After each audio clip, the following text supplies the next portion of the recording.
Hello, this is Father Rich coming to you from the edge of the sanctuary here at Our Lady of Peace Church, here at our temporary shrine for St. Joseph for this year of St. Joseph. And this is the next video in the series that we're doing between his two feasts. And the title we're going to explore today is Joseph Most Faithful.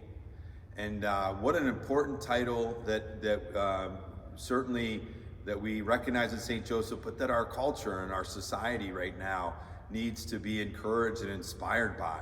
We live in a time where there's a great fear of commitment.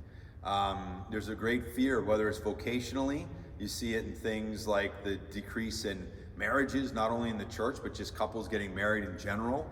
Obviously, a decrease in the other committed vocations of religious life and the priesthood.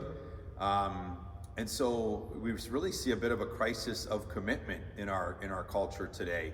And there seems to be this desire to always keep one's option open for the next best thing, to not give ourselves completely to one thing because it could close the opportunity for other things that could come up. And you even see it in little subtleties. More people less inclined to commit to a 3-year term on a board or a committee, volunteer things here at the parish, and just wanting to commit to one event or activity because they don't know what they can do beyond that.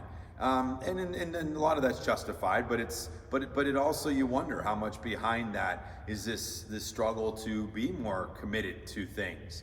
And I do think that's part of what we see, this failure to give ourselves completely to something. And that's certainly when we talk about marriage and what Joseph and Mary were the great models of.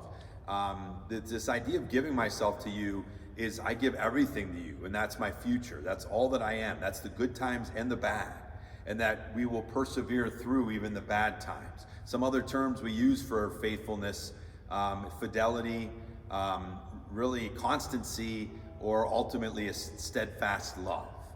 And that is a love that perseveres through the challenges, even the failures, and is open to recognizing that in failure, that can actually open up opportunity and other doors, and not giving up through failure, not giving up through one setback, which again, the opposite of faithfulness is inclined to kind of throw in the towel if it gets a little rough.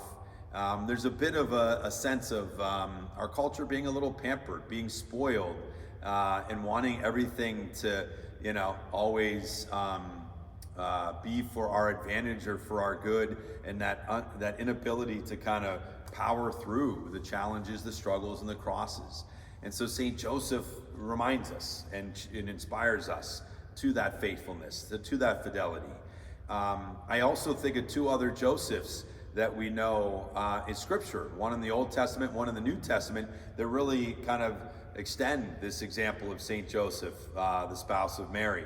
And one is the Old Testament St. Joseph. Remember, he was literally almost killed by his jealous brothers and sold off or sent off into slavery into Egypt.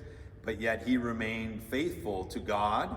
He didn't use that as an excuse to reject God. And then he even was faithful to his family when they came back to him and finally sought forgiveness. That he was willing to able to rise to that and overcome this and not allow it to be a permanent severance of their family life and bond. And St. Joseph of Arimathea in the New Testament, he actually cares for that body of Jesus taken down from the cross and doesn't give up hope. Still shows that love of Christ even after the cross and death.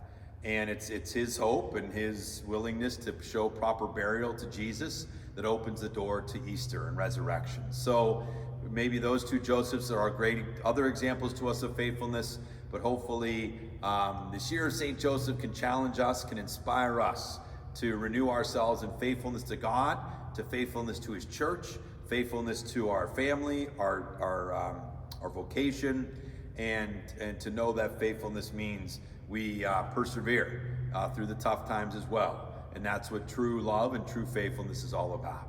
Thanks for joining me, and we'll hopefully see you at the next video. God bless.